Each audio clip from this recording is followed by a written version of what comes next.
Hello students, welcome back to physics with Shubham sir. आज हम लोग रोटेशनल मोशन में 6th लेक्चर लेके आए हैं। इसके पहले 5 लेक्चर्स अपलोड हुए हैं, तो पांचों का लिंक तुमको इस लेक्चर के डिस्क्रिप्शन में मिल जाएगा।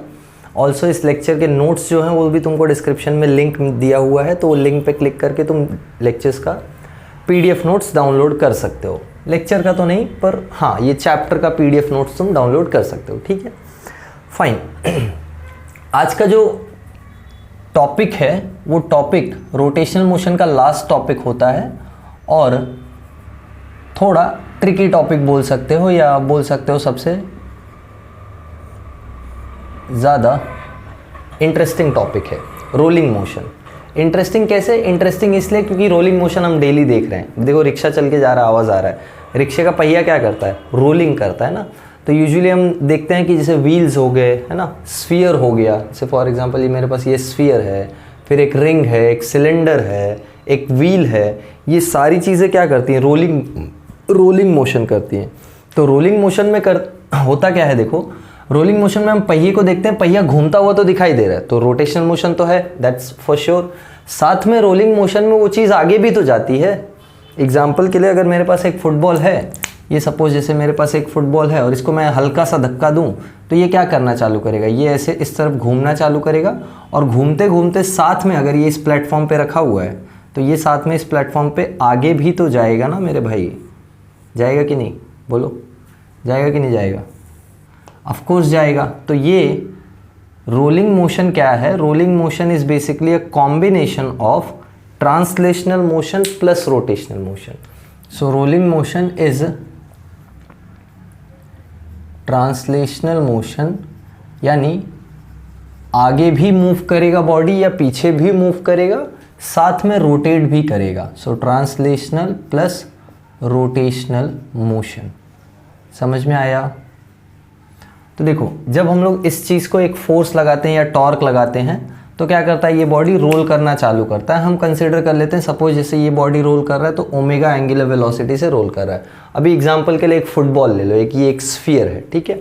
ये स्फीयर का कुछ रेडियस होगा, सपोज इसका रेडियस मैं बोल देता हूँ let this be capital R।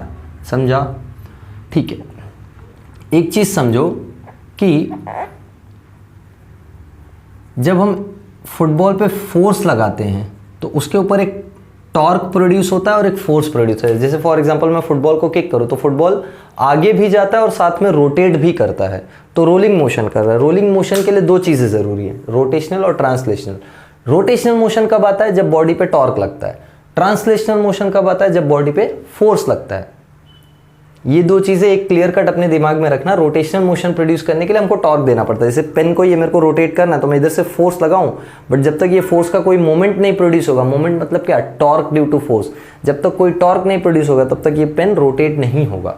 तो कभी भी जब भी हम लोग कभी भी जब बॉडी रोटेट होता है तो उसके रिस्पॉन्सिबल एक टॉर्क होता है, और जब बॉडी मूव करता है आगे के डायरेक्शन में तो रिस्पॉन्सिबल एक फोर्स होता है। तो यहाँ दोनों चीज़ें लगाई गई हैं। जैसे फॉर एग्जांपल तुम बोलोगे सर हम फुटबॉल को किक करते हैं तो हम तो खाली फोर्स लगा रहे हैं। नहीं, तुम फोर्स नहीं, टॉर्क भी लगा रहे हो साथ में। जैसे तुम फुटबॉल को किक करते हो, सपोज तुमने यहाँ किक किया तो फोर्स और ये जो तुम्हारा पॉइंट है ना, इसके अबाउट ये फुटबॉल रोटेट करने लगता है, तो ये तुम्हारा एक्सिस बन जाता है। तो force and distance from axis वो बना देता है मोमेंट ऑफ फोर्स, जिससे एक टॉर्क प्रोड्यूस हो जाता है। तो फोर्स का जो इफेक्ट होता है वो हमको कहाँ देखने को मिलता है? फोर्स का इफेक्ट हमको देखने को मिलता है सेंटर ऑफ मास पे। ये है तुम्हारा सेंटर ऑफ मास।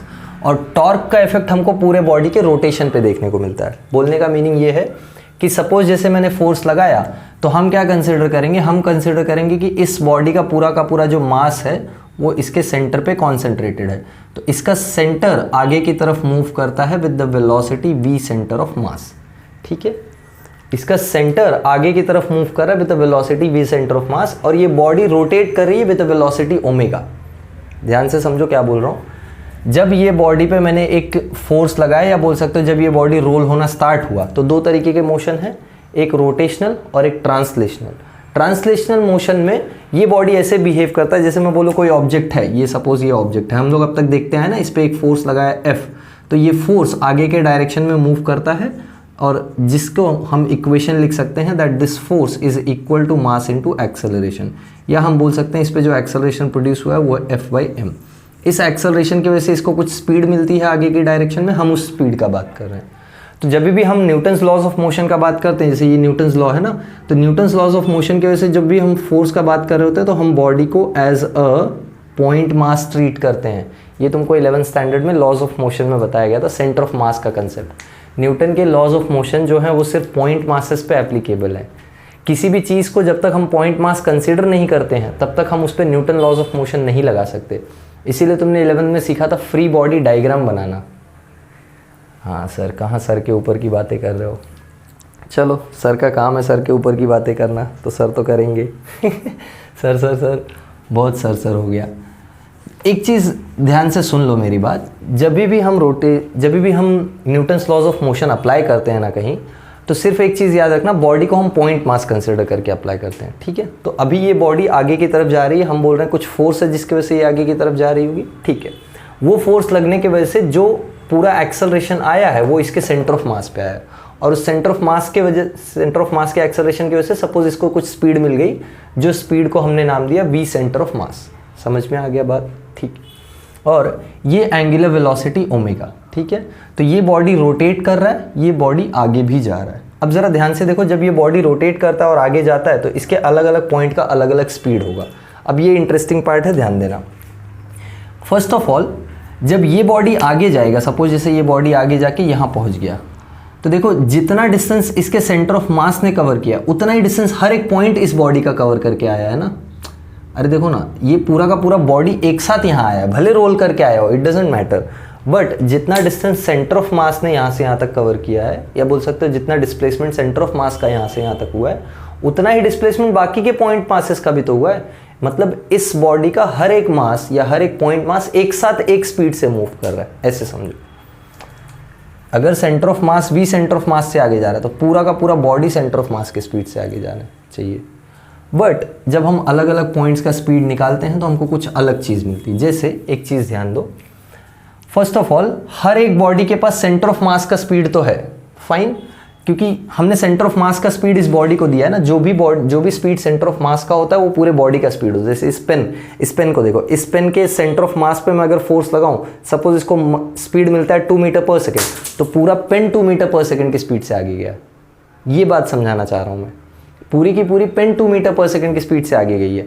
और यही जब रोटेशनल मोशन होने लगता है तब पूरी पेन सेम स्पीड से आगे नहीं जाएगी। मतलब अगर ये फुटबॉल रोटेट नहीं हुआ होता, रोल नहीं हुआ होता, सिर्फ आगे आया होता, तो इसके हर एक पॉइंट की स्पीड क्या होती? सेंटर ऑफ मास की स्पीड।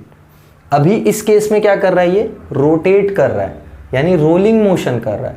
तो रोलिंग मोशन कर रहा है तो इसके अलग अलग पॉइंट का स्पीड अलग अलग होगा। क्यों? ध्यान दो, मार्कर तो उठा लूँ।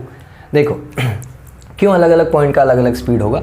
जैसे मैं इस पॉइंट का बात करूँ, ध्यान दो, तो इस पॉइंट को सेंटर ऑफ मास की वजह से इस डायरेक्शन में एक वेलोसिटी मिली है, क्योंकि सेंटर ऑफ मास आगे जाना चाहता है तो इस पॉइंट को भी आगे ले जाना चाहेगा। वहीं पे रोटेशनल मोशन की वजह से ये बॉडी रोटेट भी तो होना है, इसको रोटेट भी तो करना है, तो रोटेशनल मोशन की वजह से इसको एक टेंजेंशियल वेलोसिटी मिली है जो इधर है, और इसका वैल्यू होता है आर ओमेगा। कोई बॉडी जब रोटेट करता है, जैसे फॉर एग्जांपल मैं बोलूँ कि ये एक स्फीयर रोटेट कर रहा है अबाउट दिस एक्सिस, तो इसका जो सरफेस के पास का मॉलिक्यूल है या सरफेस के पास का पॉइंट मास है, अगर ये पूरा ओमेगा स्पीड से रोटेट कर रहा है तो इसका स्पीड होता है आर ओमेगा, वी का वैल्यू। ये सब सर्कुलर मोशन में बहुत डिटेल में कंसेप्ट पढ़ा है, ये तुमको पता होना चाहिए, तो बहुत अच्छे से समझ में आएगा ये बात मैं क्या कर रहा हूँ। तो देखो क्या होगा, ये वाला जो पॉइंट है, ये पॉइंट इस वाले स्पीड की वजह से आगे जाना चाहता है और इस वाले स्पीड की वजह से नीचे जाना चाहता है। अरे क्योंकि बॉडी रोटेट भी तो हो रहा है। वैसे इस वाले पॉइंट का बात करते हैं। देखो ये ऊपर वाला पॉइंट, ये ऊपर वाले पॉइंट के पास एक आगे की स्पीड है जो v सेंटर ऑफ मास है, क्योंकि सेंटर ऑफ मास वाली स्पीड सबको मिली है, ये बात ध्यान रखना, ठीक है। सो v सेंटर ऑफ मास तो है ही इसके पास, साथ में रोटेटिंग मोशन की वजह से इसके पास और एक स्पीड आ जाएगी जो हो जाएगी आर ओमेगा। तो देखो इसके पास दो स्पीड आ गई, दोनों सेम डायरेक्शन में, यानी इसके पास स्पीड है R omega plus v centre of mass. यानी ये वाला पॉइंट सबसे ज़्यादा स्पीड से चलेगा, क्योंकि दोनों स्पीड सेम डायरेक्शन में है ना, तो ये वाला पॉइंट का स्पीड सबसे ज़्यादा होगा, वेरएज़ ये वाले पॉइंट का स्पीड सबसे कम होगा। कैसे? इस वाले पॉइंट को सेंटर ऑफ मास इधर ले जाना चाहता है, यानी v सेंटर ऑफ मास इधर है, बट रोटेशन के वजह से रोटेशनल वेलोसिटी इसको इधर ले जाना चाहती है, यानी इसकी जो ओवरऑल वेलोसिटी होगी वो क्या हो जाएगी, v centre of mass minus r omega. समझ में आई बात? तो ध्यान से देखो, जिस पार्टिकल का या जिस पॉइंट का सबसे ज़्यादा स्पीड होगा वो है टॉप मोस्ट पॉइंट, जिसका सबसे कम स्पीड होगा वो है बॉटम मोस्ट पॉइंट, या जिसको बोलते हैं पॉइंट ऑफ कॉन्टैक्ट। और ये पॉइंट, इसका स्पीड कहीं बीच में होगा। ये सेम ट्रीटमेंट इस वाले के लिए भी जाएगा। देखो ये वाला पॉइंट देख लो, इसका स्पीड किधर जाएगा, v सेंटर ऑफ मास इधर जाएगा, और टेंजेंशियल स्पीड जो कि r ओमेगा है वो इधर जाएगा। तो ये इन दोनों के रिजल्टेंट में जाएगा। अभी रुको, तुमको मैं दिखाता हूँ कि ये स्पीड का रिजल्ट क्या आ रहा है, तब तुमको अच्छे से समझ में आ जाएगा।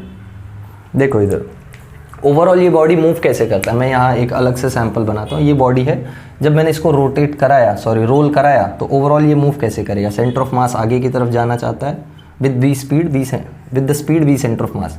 देखो ये वाला पॉइंट क्या करता है, ये वाला पॉइंट रोलिंग मोशन में क्या करेगा, ये ऐसे आगे जाएगा, फिर ये ऐसे ऊपर उठेगा, फिर ये ऐसे जाएगा। हाँ या ना? सोचो, ये बॉडी जब रोल होगा तो ये इधर जाएगा, फिर ये बॉडी रोल होगा तो ये फिर ऊपर आएगा, एंड सो ऑन। ये सेंटर ऑफ मास वाले का मोशन है।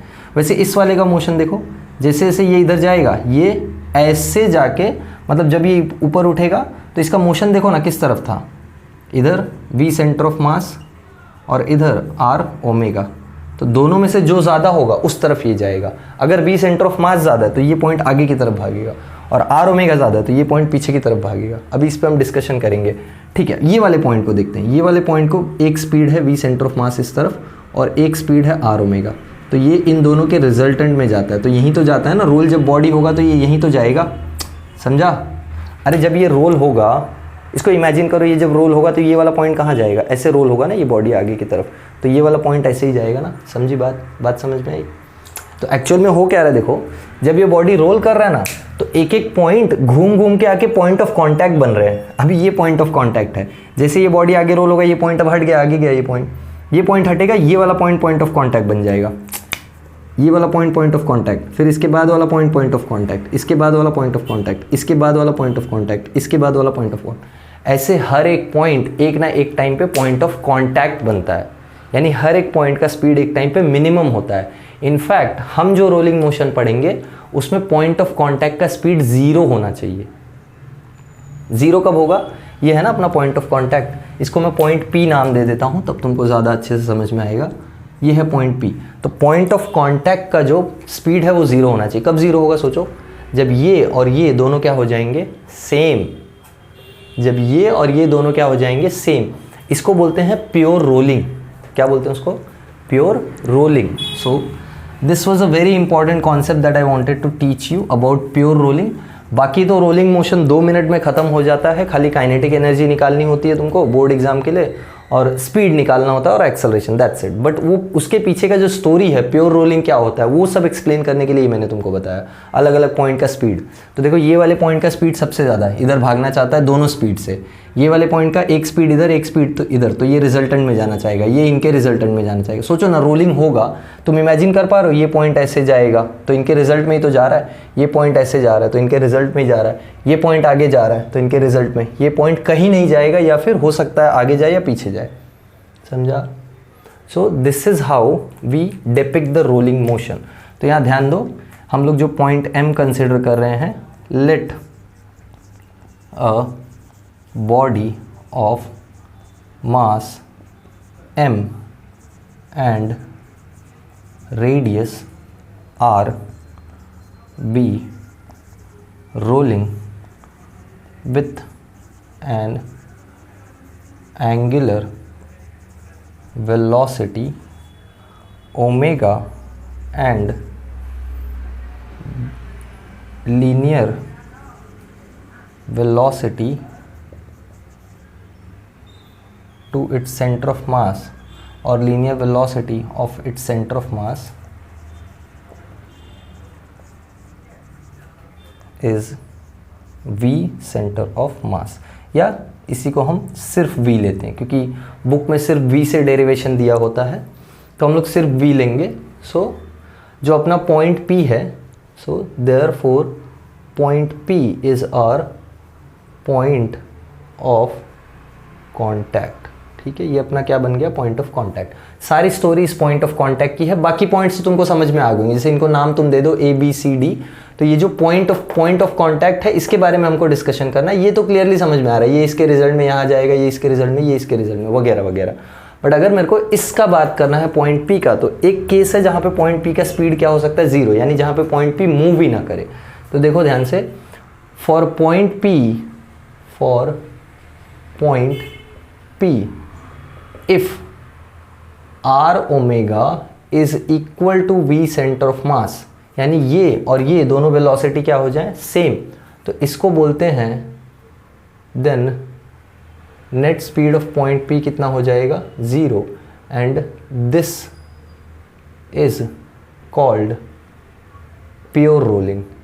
क्या बोलते हैं इसको, प्योर रोलिंग। इस कंडीशन को बोलते हैं प्योर रोलिंग, और इसी के लिए हमको डेरिवेशन भी करना है। ठीक, अगला केस देखो, if R omega is greater than V centre of mass, यानी पीछे की तरफ का स्पीड ज़्यादा है, तो इसको क्या बोलेंगे, इसको बोलेंगे स्किडिंग या बैकवर्ड स्लिपिंग। एग्जाम्पल के लिए, जैसे क्या तुमने सपोज गाड़ी का टायर घुमाया, गाड़ी कीचड़ में फंसा है, तो वो पीछे की तरफ स्लिप कर सकता है गाड़ी, समझा, क्योंकि पीछे का वो टायर घूमेगा ज़्यादा और आगे कम जाएगा, तो घूमने का स्पीड ज़्यादा है ना, आर ओमेगा ज़्यादा है, तो ये पीछे की तरफ जाने लगता है। It's like that. यानी किसी चीज़ को, जैसे तुमने एग्जाम्पल के लिए मैं बोलूँ, कोई एक बहुत स्मूथ डिस्क लो और उसको ज़ोर से घुमाओ, ऐसे ही, मतलब ज़ोर से ऐसे घुमा के छोड़ो, तो ऐसे पीछे की तरफ भागता है। कभी ये एक्सपीरियंस किया है? आई डोंट थिंक तुमने एक्सपीरियंस किया होगा, बट कोई एक अगर बहुत स्मूथ डिस्क है ना, जिसका सरफेस बहुत स्मूथ है, उसको ज़ोर से घुमाओ या ज़ोर से घुमा के छोड़ो, तो वो अपने मोशन के, डिपिक्टेड मोशन के ऑपोजिट डायरेक्शन में चलने लगता है। मतलब क्यों ऐसा होता है मालूम है?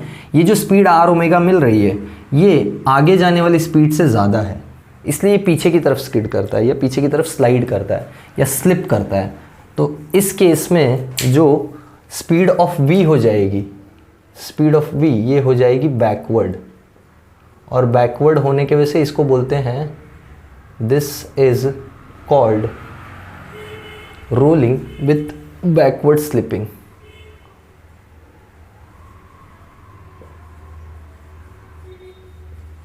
Rolling with backward slipping.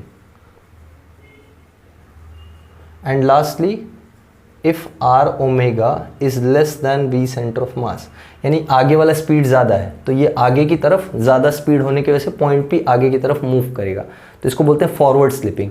Forward slipping तो बहुत देखा होगा ना, गाड़ी चलते चलते स्किड हो गया, है ना। व्हीकल्स अभी बारिश के टाइम पे बहुत स्किड होते हैं, तुम चला रहे हो गाड़ी और स्किड हो जाए अचानक से। स्किड कब होता है अचानक से? जब तुम ब्रेक मारते हो।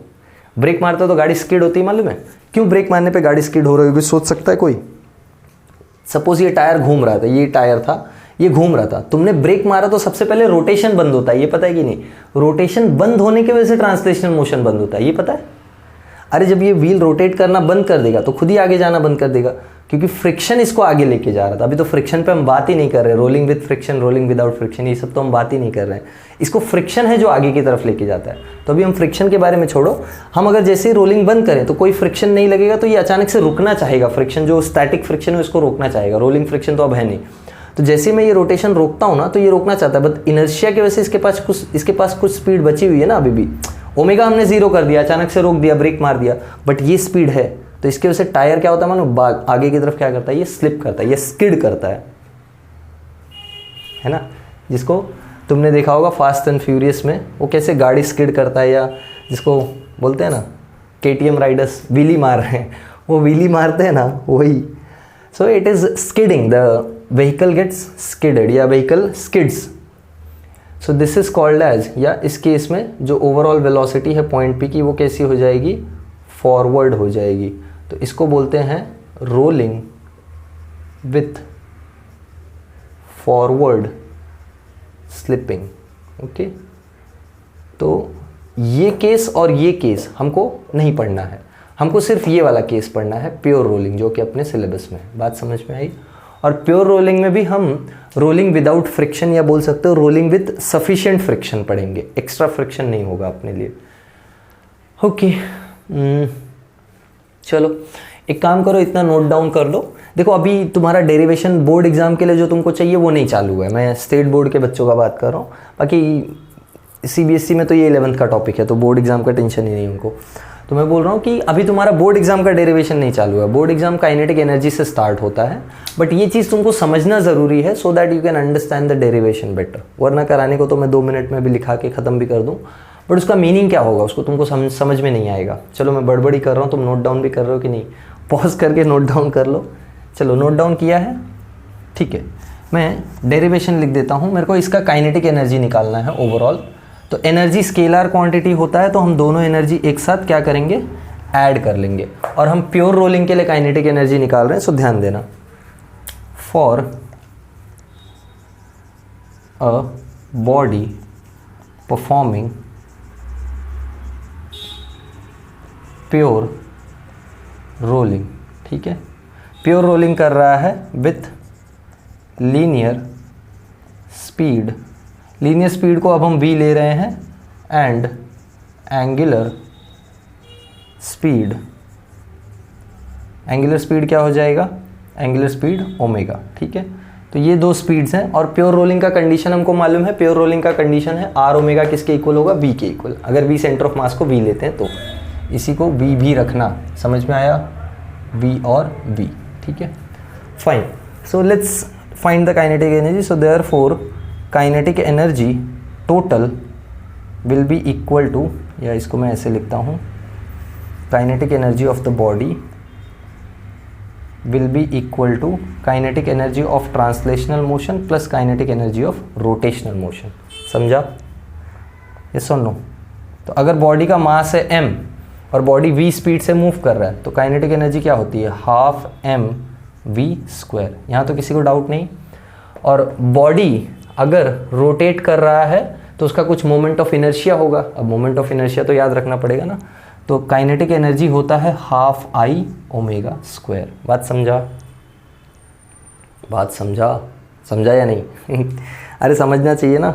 मोमेंट ऑफ इनर्शिया के टर्म्स में फॉर्मूला लिखा है काइनेटिक एनर्जी का, हमने डिराइव किया हुआ है। एक पूरे लेक्चर में हमने अलग अलग फॉर्मूलाज डिराइव किए in terms of moment of inertia. So I think you should remember that. All right, चलो बढ़िया जा रहा है। Let's find the expression for kinetic energy. हमने फॉर्मूला तो लिख लिया है। सो half M V square plus half I omega square हमको मालूम है फॉर प्योर रोलिंग। अच्छा, हम इसको आई को भी सब्स्टिट्यूट कर देते हैं। ये हो जाएगा half M V square plus half I को क्या सब्स्टिट्यूट कर सकते हो, M K square omega square. M K square देख के सरदर्द तो नहीं हो रहा है। M K square moment of inertia का फॉर्मूला है, where K is radius of gyration. इस पर एक अलग से वीडियो बनाया था मैंने, रेडियस ऑफ गायरेशन बहुत डिटेल में किया है। अभी K square by R square ratio भी आएगा, वो भी बहुत डिटेल में किया है। तो very important it is, so you should know. So for pure rolling we know that v is going to be equal to R omega, यानी ओमेगा क्या हो जाएगा, v बाई आर। तो अगर ओमेगा v बाई आर हो रहा है तो मैं सब्स्टिट्यूट करता हूँ यहाँ पे, देखो। So therefore kinetic energy will be equal to, क्या कॉमन हो जाएगा बोलो, हाफ m कॉमन हो गया, हाँ या ना। यहाँ बचता है v स्क्वायर प्लस, और क्या बच रहा है, k स्क्वायर। ओमेगा स्क्वायर की जगह आ जाएगा v square by are square. बोलो हाँ या ना, बोलो हाँ या ना। अब v स्क्वायर भी कॉमन हो रहा है। So therefore kinetic energy is equal to half m v square 1 plus k square by are square. तो इसीलिए मैंने तुमको बोला था K square by R square ratio बहुत इंपॉर्टेंट है, क्योंकि देखो हर फॉर्मूले में अब यहाँ से आने वाले जो 3 फॉर्मूलाज हैं, जो फाइनल स्पीड का फॉर्मूला आएगा और जो एक्सेलरेशन का फॉर्मूला आएगा, तीनों में तुमको K square by R square ratio दिखाई पड़ेगा। सो क्लियरली दिखाई पड़ रहा है, therefore kinetic energy depends on K square by R square ratio. यानी किसी बॉडी का K square by R square ratio जितना ज़्यादा है उसकी काइनेटिक एनर्जी उतनी ज़्यादा होगी रोलिंग मोशन में। कोई बॉडी अगर रोल कर रहा है, जैसे बोला जाए तुमको कि एक रिंग है और एक डिस्क है जिनका मास सेम है, जिनका वी सेम है, एम और वी सेम कर दिया, बताओ किसका काइनेटिक एनर्जी ज़्यादा होगा? सोच के बता सकते हो? जिसका K square by R square ratio ज़्यादा हो। तुमको याद है किसका K square by R square ratio कितना था? नहीं याद है? रिंग का K square by R square ratio 1 था और डिस्क का K square by R square ratio half था। तुमको बोला for a ring of same mass या for a ring and disc of same mass and having same linear speed, kinetic energy of ring will be greater than kinetic energy of disk। तुम सोचो, disc एक solid चीज़ है, ring एक hollow चीज़ है, ring बीच में से खाली है और डिस्क हॉलो है, सॉरी डिस्क सॉलिड है और रिंग बीच में से खाली है। तुम सोचो तुम्हारे सामने देख ले, जैसे सपोज 10 किलो का एक 10 kg का रिंग आ रहा है और एक 10 kg का डिस्क आ रहा है। तुम सोचो कौन सा चीज़ ज़्यादा डैमेज करेगा? डिस्क पूरा भरा हुआ है, इट इज़ सॉलिड, और रिंग खाली है बीच में से। इमेजिन करो कौन ज़्यादा डैमेज करेगा। इंट्यूशन वाइज सोचोगे तो तुमको समझ में आएगा, या इंट्यूशन वाइज सोचोगे तो तुमको क्लिक होगा कि डिस्क ज़्यादा डैमेज करेगा क्योंकि वो सॉलिड है ना, बट डैमेज रिंग ज़्यादा करेगा क्योंकि रिंग के पास काइनेटिक एनर्जी ज़्यादा है। It is because ring has more kinetic energy, तो उसका मोमेंट ऑफ इनर्शिया ज़्यादा हो जाता है, जिसकी वजह से उसको रोकना डिफ़िकल्ट हो जाता है, जिसकी वजह से वो मोमेंटम ज़्यादा कैरी करता है, तो वो ज़्यादा इम्पार्ट देता है। समझ में आई बात? ऐसा क्यों हो रहा है? Since K square by are square ratio for ring is 1 and K square by are square ratio for disc is half. तो K square by R square ratio से हम जज कर सकते हैं कि कोई बॉडी का काइनेटिक एनर्जी कितना होगा। समझा? So this one formula is very important. बोल देता है कभी कभी बोर्ड एग्जाम में कि find an expression for kinetic energy of a rolling body rolling on a plane surface. अभी फिलहाल के लिए ये प्लेन सरफेस पे रोल कर रहा था, मैं यहाँ पे हेडिंग दे दे रहा हूँ, रोलिंग ऑन अ फ्लैट और प्लेन सरफेस। ठीक है, अभी रोलिंग ऑन इंक्लाइंड प्लेन करेंगे हम लोग, ये रोलिंग ऑन फ्लैट प्लेन है, या बोल सकते हो हॉरिजॉन्टल प्लेन है। ठीक है, ये नोट डाउन कर लो, फिर हम इंक्लाइंड प्लेन का रोलिंग कर लेते हैं। आई होप समझ में आ रहा है। चलो नोट डाउन कर लिया था ना? ओके, डरो मत, गायब नहीं हो गया, पीछे जाके वापस से नोट डाउन कर लो। ओके, अब हम लोग करने जा रहे हैं रोलिंग ऑन, रोलिंग में भी हम करेंगे pure rolling on an inclined plane. ठीक है, इंक्लाइंड प्लेन पे 2-3 केसेस होते हैं, एक होता है एक्सेस फ्रिक्शन, एक होता है सफिशिएंट फ्रिक्शन। तो हमारा सफिशिएंट फ्रिक्शन होगा जिससे सिर्फ और सिर्फ प्योर रोलिंग होगा। देखो मैं तुमको समझा दे रहा हूँ मैं कौन से फ्रिक्शन का बात कर रहा हूँ, ध्यान दो। जैसे अभी हम लोग ने देखा ना कि ये मेरा अगर स्फीयर है और इसको मैं इस ग्राउंड पे रखूं और ऐसे रोल कराऊं विद एंगुलर वेलोसिटी ओमेगा, देखो वी सेंटर ऑफ मास इसको आगे की तरफ मिला है। ठीक है, ये वी सेंटर ऑफ मास इस पॉइंट मास को भी कहाँ ले जाना चाहता है? आगे, बट अपोज कौन करेगा? फ्रिक्शन। अरे हाँ या ना? तो सोचो जो फ्रिक्शन की वजह से ऑपोजिशन मिल रहा है वो इस तरफ मिल रहा है, और जो मोशन की वजह से इस डायरेक्शन में मोमेंटम मिल रहा है वो इस डायरेक्शन में मिल रहा है।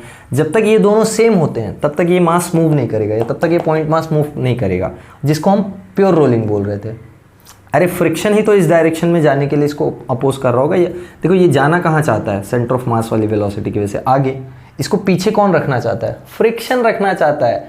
अरे तुम जब आगे चलते हो, तुम अपने बॉडी को आगे की तरफ मोमेंटम देते हो, बट तुम्हारे बॉडी को पीछे कौन रखना चाहता है? फ्रिक्शन। इसीलिए तुम्हारा पैर जो है ग्राउंड में सपोर्ट ले पाता है, इसीलिए तुम्हारा पैर जो है ग्राउंड पे ग्रिप बना पाता है। अगर फ्रिक्शन नहीं होता तो सोचो तुम अपने बॉडी को आगे धकेलते और फिसल के गिर जाते।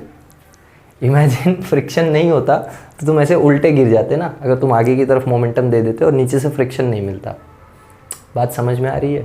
नहीं समझ में नहीं आ रही, कभी मुंह के बल गिरे नहीं हो। ठीक है, कोई बात नहीं, गिरोगे तो समझ जाओगे। ओके, सो हमको ऐसा इतना फ्रिक्शन चाहिए कि जो फ्रिक्शन के वजह से इस तरफ का एनर्जी है या इस तरफ का जो फोर्स है और इस तरफ का फ्रिक्शन का जो फोर्स है दोनों इक्वल हो जाए, जिसकी वजह से ये जो पॉइंट है, पॉइंट ऑफ कांटेक्ट, ये मूव ना करे। तो अगर ये पॉइंट ऑफ कांटेक्ट मूव नहीं करता है तो कौन सा मोशन बन जाता है? Pure rolling motion. तो हमको प्योर रोलिंग मोशन ही चाहिए। अच्छा अरे यार देखो, और एक बात बतानी थी इसमें मेरे को। चलो अपना ही बोर्ड है, अपना ही मार्कर, अपना ही इंक, मेहनत भी अपनी ही।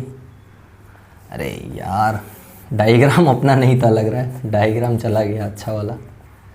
Okay so let's just say I have this, गया ही डायग्राम, छोड़ दो।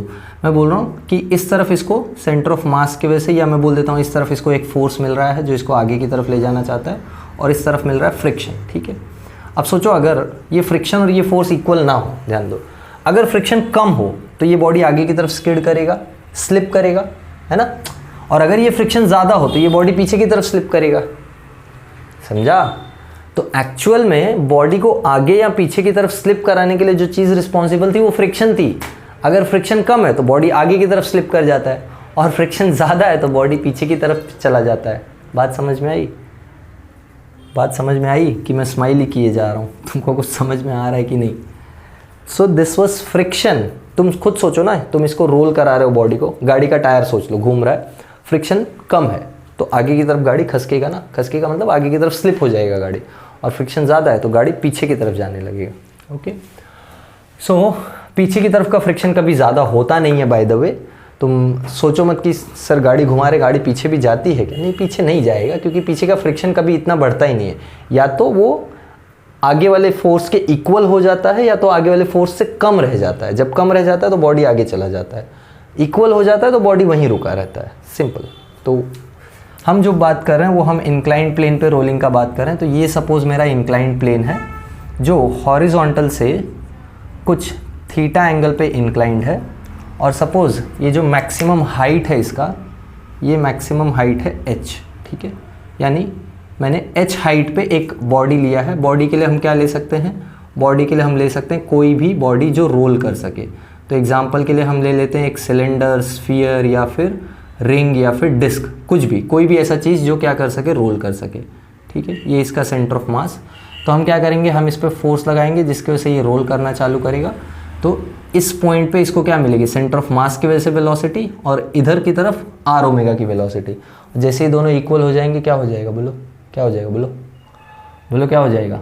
अरे ये प्योर रोलिंग करने लगेगा, ऐसे समझो। या फिर जैसे हम इस तरफ का टॉर्क लगाते हैं तो there will be a torque which will be rotating the body in forward direction, there will be a torque which will be rotating the body in backward direction.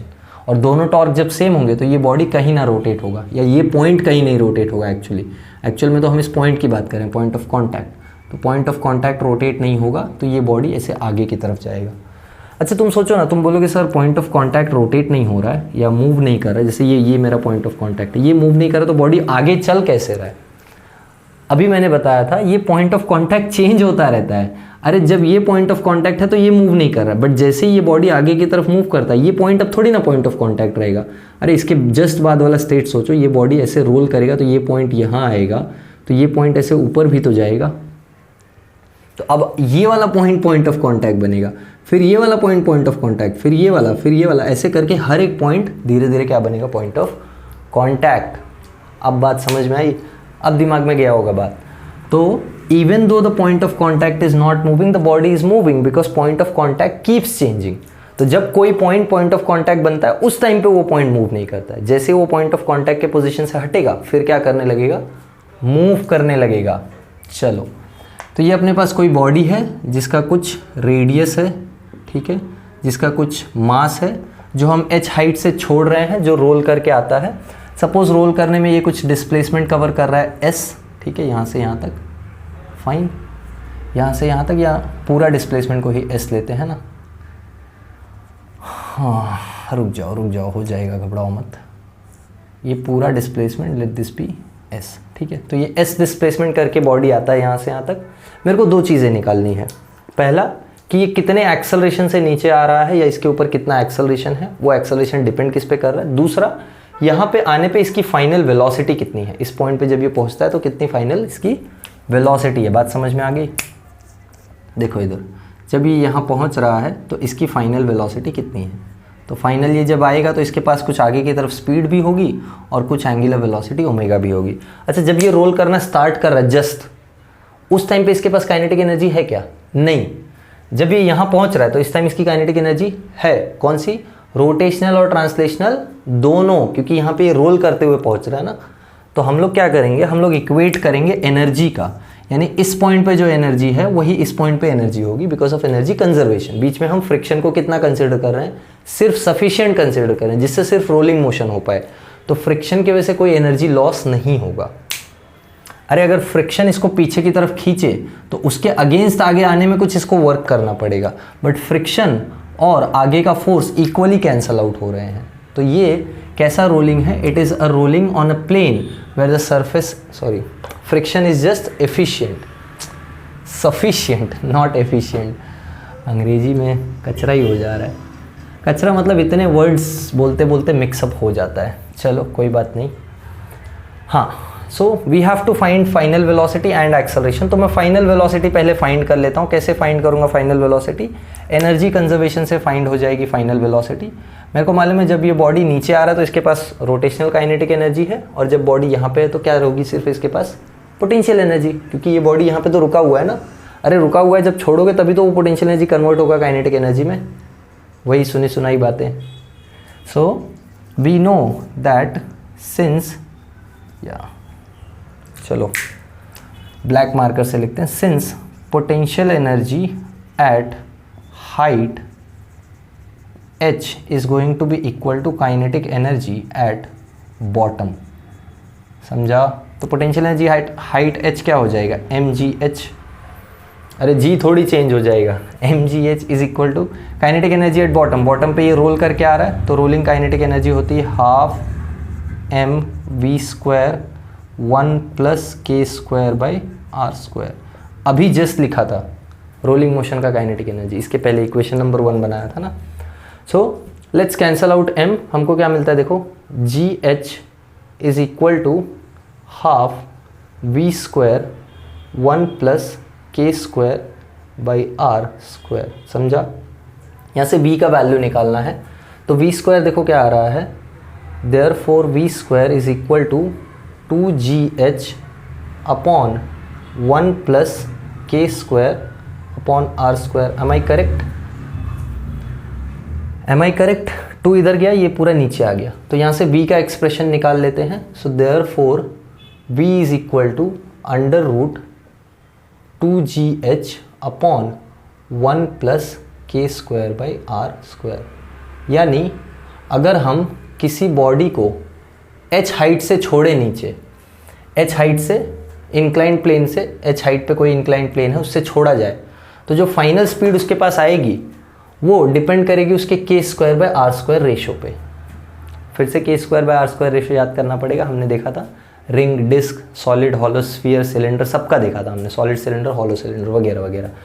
एक चीज़ बहुत इंटरेस्टिंग यहाँ पे ये है कि जो v है फाइनल स्पीड, वो थीटा पे किसी तरीके से डिपेंडेंट नहीं है,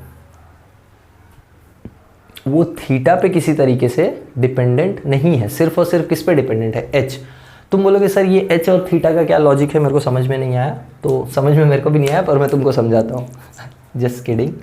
देखो इधर, जैसे मैं बोलूँ थीटा चेंज करने से v को क्या इफेक्ट पड़ रहा है, देखते हैं। तो ये जो हाइट h है, ध्यान दो इधर, ये जो हाइट h है, सपोज मैं मेरा हाइट फिक्स कर देता हूँ, ये हाइट h, ये हाइट h मेरे को अलग अलग थीटा पे मिल सकता है। कैसे, ध्यान दो। जैसे अगर मैं यहाँ तक मेरे बॉडी को लाना चाहूँ तो ये मेरा इंक्लाइंड प्लेन बनेगा, तो इसके लिए थीटा इतना हो गया। इस वाले थीटा के लिए h अभी भी इतना ही है, ध्यान दो। यहाँ तक अगर मेरे को बॉडी को लाना है तो मेरा इंक्लाइंड प्लेन ये बन गया, इसका थीटा देखो बढ़ गया। यहाँ मेरे को अगर लाना है बॉडी को तो इसका थीटा और बढ़ गया, बट सबके लिए h क्या है, सेम। यानी इन तीनों प्लेन्स पे जब बॉडी नीचे आएगा तो सेम स्पीड से आएगा। इसको ऐसे समझो कि एक हिल साइड है, एक हिल साइड ऐसा, एक हिल साइड और ऊंचा, एक हिल साइड और ऊंचा, और तीनों हिल साइड पे से सेम बॉडी को नीचे गिराया तो भी बॉडी सेम स्पीड से नीचे आ रहा है। बॉडी सेम स्पीड से नीचे आ रहा है given that the height of the hill is remaining same. बस हिल का स्लोप अलग अलग है। ये इमेजिन कर पा रहे हो, ये ऐसे पूरा खड़ा है तो तुम्हारा इंट्यूशन क्या बोलेगा, दिमाग क्या बोलेगा, जो ऐसे पूरा टिल्टेड है ऊपर की तरफ ऐसे, उससे तो ज़्यादा फास्ट गिरेगा, इससे कम फास्ट गिरेगा, इससे और कम फास्ट गिरेगा। नहीं, इस वाले पे स्पीड उतनी ही, इस वाले पे स्पीड उतनी ही, इस वाले पे स्पीड उतनी ही, क्योंकि v थीटा पे डिपेंडेंट है ही नहीं। अब ये चीज़ थोड़ा दिमाग में खुजली करके सोचने का कि क्या चल रहा है। मैंने तुमको बता दिया, ये एमसीक्यू वगैरह में मिल जाएगा, तुम फंस जाओगे, इसलिए बता रहा हूँ तुमको कि v जो है वो थीटा पे डिपेंड नहीं करता है। मतलब तुमको अगर 3 अलग अलग थीटा दिया, सपोज बोल दिया 20 डिग्री, 40 डिग्री, 60 डिग्री का 3 इंक्लाइंड प्लेन है, और उस पे से एक रिंग को रोल डाउन किया, जैसे 4 मीटर्स के हाइट से, तीनों का हाइट 4 मीटर दे दिया, और इंक्लाइन प्लेन से रोल किया, 3 अलग अलग इंक्लाइन प्लेन से, और बोला कि स्पीड कितना रहेगा। तुमको बोलेगा v1 greater than v2 greater than v3, या v3 greater than v2 greater than v1, या तीनों इक्वल, या नन ऑफ द अबव, ऐसे ऑप्शंस देगा। तो तीनों क्या आने चाहिए? Equal. That's the very important thing. Okay, enough. हम एक काम कर सकते हैं, अपने पास ये h है, सॉरी अपने पास ये डिस्प्लेसमेंट है s, और हमको मालूम है कि इसको नीचे आने में कुछ एक्सेलरेशन लगा होगा, वो एक्सेलरेशन हमको पता नहीं है। So let that be some acceleration a। वो एक्सेलरेशन का मैं बात करता हूँ, कितना इस पे टोटल एक्सेलरेशन लगा है। देखो, इसका 2 तरीके का ट्रीटमेंट होता है। हमने एनर्जी वाला ट्रीटमेंट किया है, इसका एक फोर्स का ट्रीटमेंट भी होता है। Rolling motion on an inclined plane का फोर्स का ट्रीटमेंट भी होता है, जहां हम पहले फोर्स निकालेंगे, फिर एक्सेलरेशन निकालेंगे, फिर वेलोसिटी निकालेंगे। यहाँ उल्टा चल रहा है, यहाँ हम पहले वेलोसिटी निकाल रहे हैं, फिर एक्सेलरेशन निकालेंगे। बात समझी?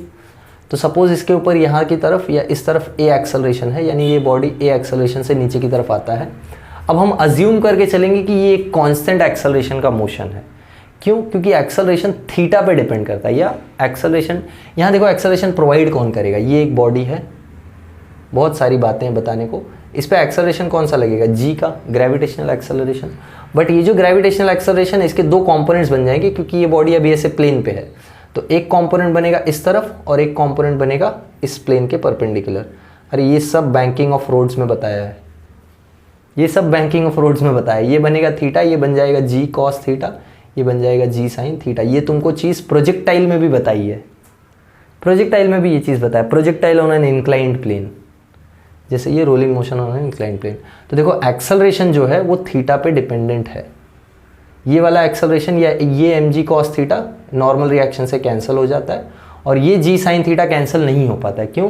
क्योंकि इस तरफ लगने वाला फोर्स इधर है, फ्रिक्शन फोर्स, इसके पॉइंट ऑफ कॉन्टैक्ट पे, और ये कहाँ लग रहा है? ये सेंटर ऑफ मास पे लग रहा है। तो सेंटर ऑफ मास को जी साइन थीटा नीचे खींचता है, फ्रिक्शन पॉइंट ऑफ कॉन्टैक्ट को खींच रहा है पीछे, तो फ्रिक्शन इसको कैंसिल नहीं कर पा रहा है, ये बच गया। तो ये बॉडी को क्या कर रहा है? नीचे खींच रहा है। हाँ, अभी काम का बात चालू है। So this is why we are getting theta to be, sorry this is why we are getting acceleration to be dependent on theta. और ध्यान से देखो, थीटा चेंज नहीं हो रहा है, जी नहीं चेंज हो रहा है, यानी एक्सेलरेशन कांस्टेंट है। तो हम थोड़ा कंसेप्ट वाइज पकड़े इसको, तो हम बोल सकते हैं since the motion is in constant acceleration, हम क्या अप्लाई कर सकते हैं? Equations of motion. Okay, so since the motion is under constant acceleration, मज़ा आ रहा है ये लेक्चर में? ए कांस्टेंट एक्सेलरेशन ए से नीचे आ रहा है, तो हम लोग कौन सा इक्वेशन लगाएंगे? हमको फाइनल स्पीड पता है, इनिशियल स्पीड 0 है, डिस्प्लेसमेंट पता है, एक्सेलरेशन निकालना है। So will use the equation v square is equal to u square plus 2as। आया ना? सो v स्क्वायर का वैल्यू कितना है? ये है v स्क्वायर का value, v square is 2gh upon 1 plus k square by r square, correct. u square 0, 2 times a पता नहीं है, s का वैल्यू कैसे मिलेगा बोलो? ये s, ये h, ये थीटा, यहाँ से साइन थीटा निकालो। साइन थीटा क्या आएगा बोलो? साइन थीटा हो जाएगा h अपॉन s, तो s हो जाएगा h अपॉन साइन थीटा। चलो उठा के यहाँ पे डालो, ये हो जाएगा h अपॉन साइन थीटा। ये h कट गया, साइन थीटा इधर गया, 2 भी कट गया।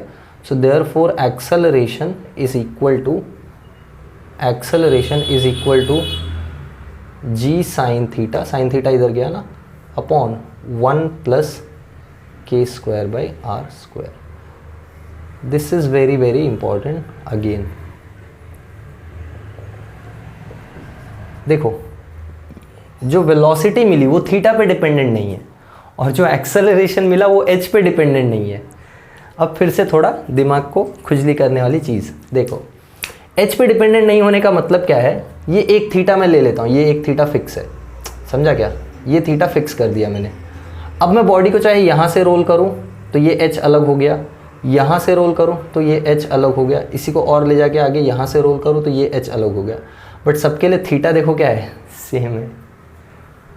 इट्स लाइक कि बॉडी को एक बड़े हिल पे या सपोज एक कांस्टेंट स्लोप वाले हिल पे थोड़ा ऊपर ले जाके छोड़ो तो सेम एक्सेलरेशन से नीचे आएगा, और ऊपर ले जाके छोड़ो तो सेम एक्सेलरेशन से नीचे आएगा, और ऊपर ले जाके छोड़ो तो भी सेम एक्सेलरेशन से नीचे आएगा, या इनफैक्ट एकदम नीचे से यहाँ से भी छोड़ दो तो भी इसके ऊपर एक्सेलरेशन क्या लगेगा, सेम लगेगा, unless the body is same. Obviously body change कर दोगे तो क्या चेंज हो जाएगा, k²/r², हाँ या ना। अरे अलग अलग बॉडी का अलग अलग k²/r² रेशियो है ना, तो बॉडी चेंज करते ही k²/r² चेंज हो गया तो एक्सेलरेशन चेंज हो गया। तो जब तक बॉडी फिक्स है तब तक सिर्फ और सिर्फ डिपेंडेंट किस पे है, एक्सेलरेशन थीटा पे डिपेंडेंट है। यानी जितना ऊंचा या जितना ज़्यादा एक्सेलरेशन, जितना इंक्लाइंड प्लेन है उतना ज़्यादा एक्सेलरेशन। अब ये चीज़, दोनों चीज़ को कंबाइन करो तुम।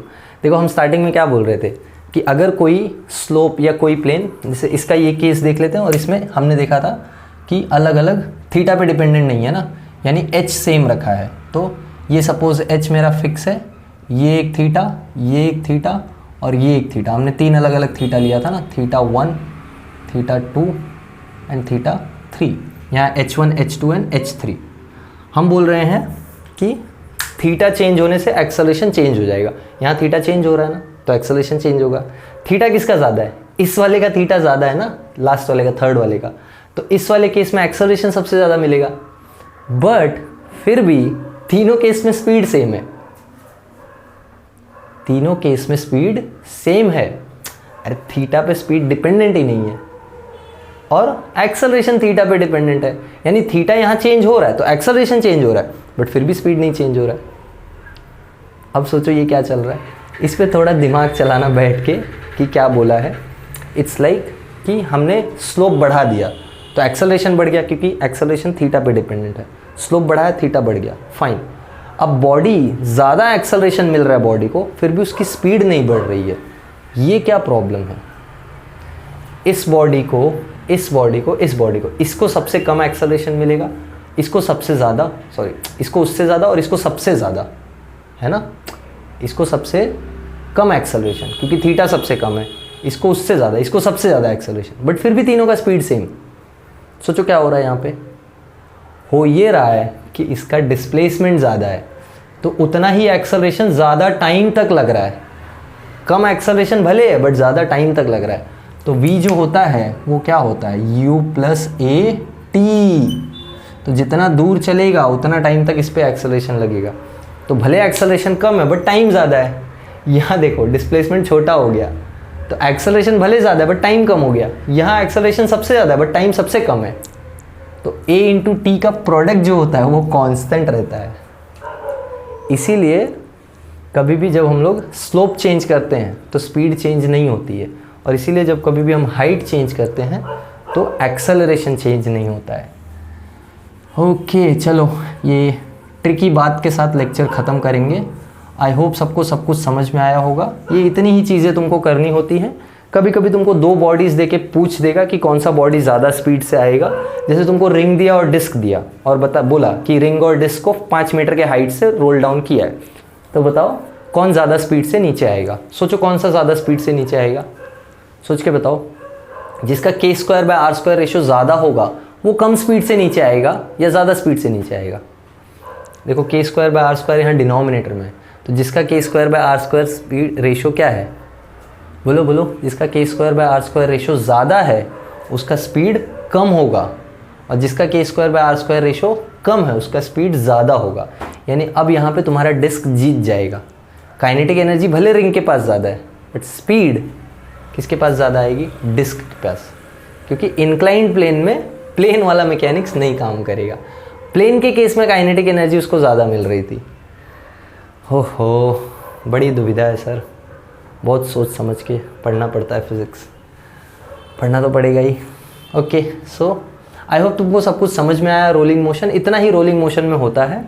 तो यहाँ रोटेशनल मोशन का सारा कंटेंट अपना ख़त्म होता है थियरी पार्ट का। हाँ क्वेश्चंस थोड़े बचे हैं, वो मैं क्वेश्चंस कवर करूँगा एक दिन लेक्चर में। हम सारे टॉपिक्स पे इन सारे टॉपिक्स जो किए हमने सब पे क्वेश्चंस एक साथ करेंगे। एक मैं और एक लेक्चर सोच रहा हूँ बनाऊँ which is about kinematical equations in rotational motion. So mostly एक और लेक्चर आएगा थियरी का, बट फिलहाल तुम्हारा बोर्ड एग्जाम के लिए जितना थियरी आता है उसमें इतना हो चुका है ये, ठीक है। सो आई होप तुमको सब कुछ समझ में आया है। कुछ भी डाउट है तो please let me know in the comments and I will see you all in the next lecture. Bye everyone, have a good day.